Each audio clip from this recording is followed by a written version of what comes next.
मक्स programme के साथ मैं हूं आपकी होस्ट हिफ्सा ताहिर। नाजरीन, लेकर आए हैं एक नया प्रोग्राम। हमारी कोशिश होती है कि हमारे प्रोग्राम में किसी की भी दिल आज़ारी ना हो, इवन कि हमारे प्रोग्राम के तवस्सुत से आपको कुछ ना कुछ सीखने का मौका मिले। तो आज हमने जिसको अपने प्रोग्राम में दावत दी है, पाकिस्तानी ड्रामों की मशहूर व मारूफ सास का किरदार अदा करने वाली। इवन कि उनके पास टाइम नहीं था, लेकिन हमारी पुरजोर मुजम्मत और असरार पे हमारे प्रोग्राम में आज उन्होंने शिरकत की है। आइए आपको मिलवाती हूँ पाकिस्तानी ड्रामों में सास का किरदार अदा करने वाली टिपिकल तरीन सास से। अस्सलाम वालेकुम। बीबी, सास का तारुफ तो तुम ऐसे करवा रही हो जैसे किसी दूसरी दुनिया की मखलूक है वो। हाँ मैम, आप तो शायद बुरा मान गई हैं। मैंने आजकल के मशहूर ड्रामा सीरियल में जो सास का किरदार अदा करती है ना, उनके बारे में बात की है। बीबी मेरी बात सुन, सास चाहे ड्रामे वाली हो चाहे घर वाली हो, वो भी एक औरत होती है, कुछ ख्याल कर। माफ कीजिएगा, मैंने सास को कोई भूतनी या जानवर तो नहीं कह दिया। मैं सब जानती हूँ। तुम जवान लड़कियां आजकल अपने दिलों में सास को क्या दर्जा देती हो? देखिए, मैंने तो अभी आपसे सवालात पूछे ही नहीं।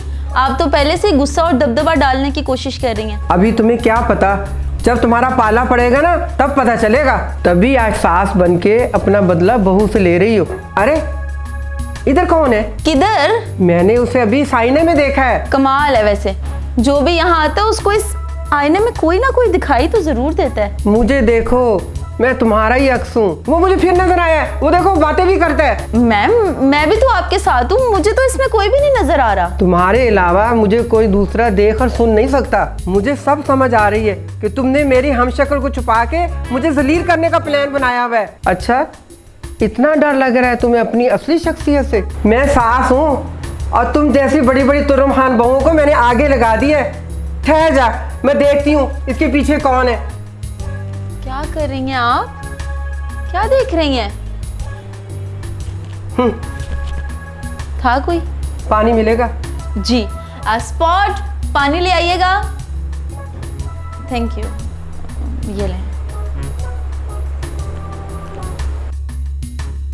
अगर बहू होती ना तो उसको दबा लेती मैं, लेकिन यहाँ अपना अंदरूनी चेहरा सामने आ गया है। कहीं अपनी बहू पर शक करते करते आपको हर चीज पे शक होने लग गया। बीबी, मैं सास हूँ, सास, और मैं सास के किरदार के बारे में सब जानती हूँ। काश तुम्हें अपनी बहू के रुतबे और किरदार का अंदाजा होता।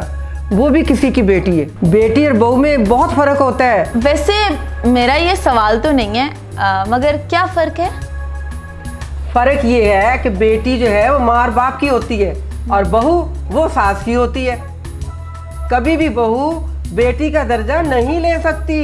यही ख्यालात इसके अपनी सास के थे। ये आप कैसे कह सकती हैं? आजकल की बहुएं अपनी सास को जूती की नोक पे रखती हैं। ये बात उल्टी भी तो हो सकती है कि सास अपनी बहू को जूती की नोक पे रखती हो। आजकल की लड़कियां पढ़ लिख के अपने आप को पता नहीं क्या समझने लगती हैं। ससुराल आते ही सारे घर का नक्शा बदलने के ख्वाब देखने लग जाती हैं। इसमें हर्ज क्या है? लिखाई पढ़ाई से वो घर की आराइश के बारे में ज्यादा नॉलेज रखती है। और बीबी, ये पढ़ाई लिखाई नहीं, ये सास को नीचा दिखाने का पहला कदम होता है। जाहिल हमेशा जहालत की बात करेगा, चाहे कोई कितना अच्छा काम कर रहा हो। जाहिल होगी तेरी कोई अगली पिछली, समझी? अब ये जाहिल आप मुझे कह रही हैं? वैसे आप मुझे कितना जानती हैं? हाय बीबी, मैं तुझे नहीं, इस शीशे वाली को कह रही हूँ। कोई ना कोई बात ना सास की तरह मुझे भी लगा जाती। बीबी, तुम्हें तो मैंने अभी कुछ कहा ही नहीं। इसकी जुबान बड़ी लंबी है, जरा बच के रहना। लेकिन फिर भी ये सरासर ज्यादती है। आप अपने घर में सास हैं, यहाँ नहीं ना।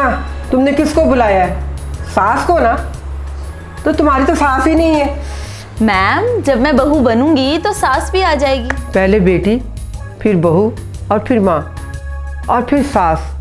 ये एक लंबा सिलसिला है। तो फिर तुम क्या जानो अदरक का स्वाद? बहू बनने के लिए अदरक खाना जरूरी है? और बीबी, अदरक की जगह अगर जहर होता ना तो मैं तुझे वो जहर खिला देती। ये तो मुहावरा बोला था मैंने। इसकी बातें जहर फैलाने से कम नहीं होती। आज तो मुझे लगता है कि सास के इंटरव्यू के साथ साथ मेरा भी इंटरव्यू होने जा रहा है। मैं सब जानती हूँ। तुम लड़कियों ने सासों के खिलाफ महाजराई का ये प्रोग्राम बनाया है। हम ऐसा क्यों करेंगे? हम तो मुआशरे के किरदारों की अक्कासी करते हैं और इनमें से एक आप भी हैं। तो तुम्हारा मतलब है कि सास घर की ऐसा होती है? पता नहीं, आप हर बात को पता नहीं गलत साइड पे क्यों ले जाती हैं। हमने तो आपको सासों के किरदार की जानकारी के लिए बुलाया है। तो हो गई जानकारी, अब मैं जाऊँ? मैम अभी तो मैंने सवालात ही नहीं किए। तुम सवाल करोगी तो मैं जवाब दूंगी ना। आप मुझे सवाल करने का मौका ही कहाँ दे रही हैं। वैसे मुझे लगता है कि आपके इसी जालिमाना रवैये की वजह से ना आप अपनी बहुओं से नाखुश रहती हैं। ना, तुम्हारे कहने के मुताबिक हर सास जालिम होती है। जालिम सास हमारे हर ड्रामे और सीरीज का किरदार है। मैंने ऐसा तो नहीं कहा, बात इसके बरक्स भी तो हो सकती है। बात ऐसी ही होती है, हमेशा रवैया बहू का खराब होता है और मुफ्त में सास बदनाम हो जाती है। यानी सास के जुल्म के पीछे बहू का अपना हाथ है।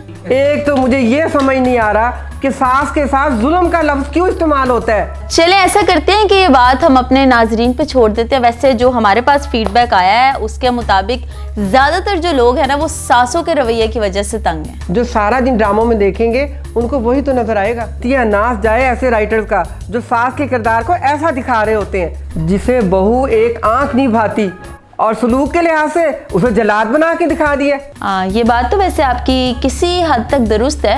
आपके नजदीक जो बहू है वो किस तरह की होनी चाहिए? सीधी तरह कहो कि नुकरानी चाहिए। ये बात अपनी जगह है, मगर जब कोई लड़की अपने मायके से ससुराल आती है तो बहुत सी ख्वाहिशात लेके आती हैं। इसलिए नहीं कि उसको आते ही घर गृहस्थी में धकेल दिया जाए। हाँ ना, तो फिर सास की भी कुछ ख्वाहिशात होती हैं कि जो आने वाली है वो उसकी थोड़ी बहुत खिदमत करे, उसके घर के काम काज करे, तो तभी जगह बनेगी ना। आ गई ना अपनी असली बात पे, सास की टांगे पाँव भी दबाओ। ऐसे बात नई नवेली दुल्हन की हो रही है, बाद में जो उनके साथ होता है ना वो किसी से छुपा हुआ भी नहीं है। बीबी, दुल्हन सिर्फ 2 दिन होती है, उसके बाद वो बीवी होती है, फिर माँ बनती है और फिर माँ से उसका बेटा छीन लेती है। से बहुओं का कहना है कि सास के होते हुए बहुओं की उस घर में कोई भी अहमियत नहीं होती और गाहे बगाहे अपने बेटों को बहुओं के खिलाफ हर वक्त गलत पट्टियां पढ़ाती रहती हैं। है रहने दो, शादी से पहले मेरा बेटा मेरे आगे पीछे घूमता था और जब से अब शादी हुई है वो घूम के भी मेरी तरफ नहीं देखता। वैसे इसमें कसूर तो फिर आपके बेटे का है और उसका जो इल्जाम है वो आप अपनी बहू पे लगा रही हैं। ये सब कुछ मेरी बहू का किया धरा है।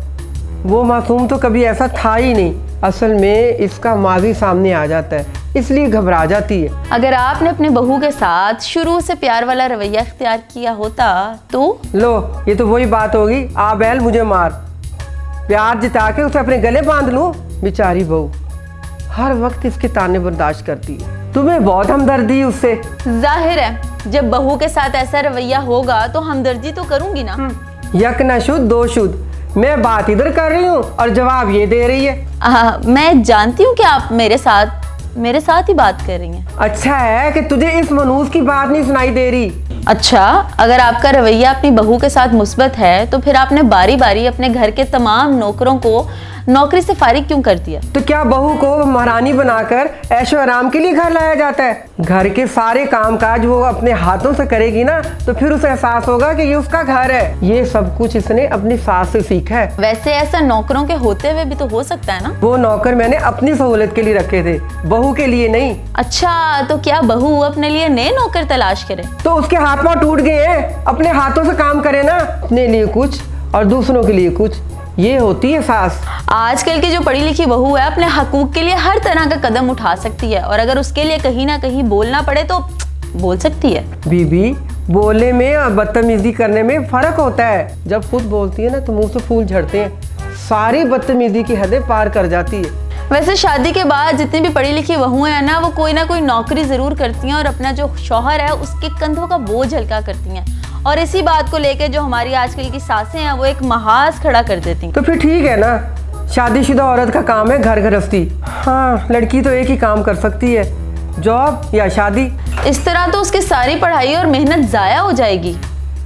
भाई होती है तो होए, इसलिए तो कहते हैं कि लड़कियों को इतना नहीं पढ़ाना लिखाना चाहिए, अगले घर जाके काम काज करना होता है। खुद मैट्रिक फेल है इसलिए ये बात ही कह रही है। इस एडवांस दौर में औरतें मर्दों के शाना बशाना खड़ी हैं, बल्कि कई फील्ड्स में तो औरतें मर्दों से भी आगे निकल गई हैं। अब जानती हूँ, जब किसी औरत की इज्जत की बात हो ना, चाहे उसमें वो खुद ही कसूरवार क्यों ना हो, हर तरफ चीखों पुकार शुरू हो जाती है, फिर वो माँ बहू और बेटी बन जाती है। बात पता नहीं कहाँ से कहाँ निकल गई है। मैं तो मैम बात कर रही थी हमारे सास के नरम रवैये की। थोड़ा सा नरम रवैया रख के हमारी बहुओं का भी सोच लेना चाहिए। मेरे ख्याल से हालात और मामला बेहतर हो जाएंगे। यही बात अगर बहू समझ लेना तो कभी भी माहौल खराब ना हो। भैंस के आगे बीन बजाने का कोई फायदा नहीं है। इस तरह तो सास और बहू का झगड़ा कभी खत्म नहीं होगा। हमारे दौर में किसी की जुर्रत नहीं थी कि बुजुर्गों के आगे जबान चलाए, और अब जिसे देखो 100 गज लंबी जबान निकाल के बोलता है। इसीलिए तो इसे बहू के रूप में नुकरानी चाहिए, बाकी जाए भाड़ में। तुम्हारी जुबान कुछ ज्यादा नहीं चलने लग गई? देखें, मैं अभी तक ना आपके साथ इज्जत और तमीज से पेश आ रही हूँ। बीबी मैं तुम्हें नहीं, मैं इस अक्स को कह रही हूँ। पहली बात तो ये, यहाँ कोई दूसरा है नहीं, और दूसरी बात आपको आदत हो गई है इस बदतमीज तरीके से बोलने की। मैं आपकी बहू नहीं हूँ, इसीलिए थोड़ा तमीज से बात करें। ओ बीबी, एक तो मैं तुम्हारे सवालों से तंग आ गई हूँ, और दूसरा तुम यहाँ हम सासों के ऊपर तनकीद करने के लिए बैठी हुई हो। सच्ची बात ना कड़वी होती है। हमारे हर घर में आजकल सास या बहू के मसले किसी ना किसी सूरत में चल रहे हैं। जो मसला बनाता है ना वही जिम्मेदार होता है। यही तो मैं कह रही हूँ कि बहू अपनी सास पे और सास अपनी बहू पे इल्जामात लगाती रहती है, और बातें बढ़ते बढ़ते गाली गलौज तक पहुँच जाती हैं। अरे इसे तो ऐसी ऐसी गालियाँ आती हैं, अल्लाह पना, तोबा तोबा तोबा। अगर ये टीवी शो ना होता तो मैं तुझे ऐसी ऐसी गालियाँ सुनाती कि सारी जिंदगी तू याद रखती।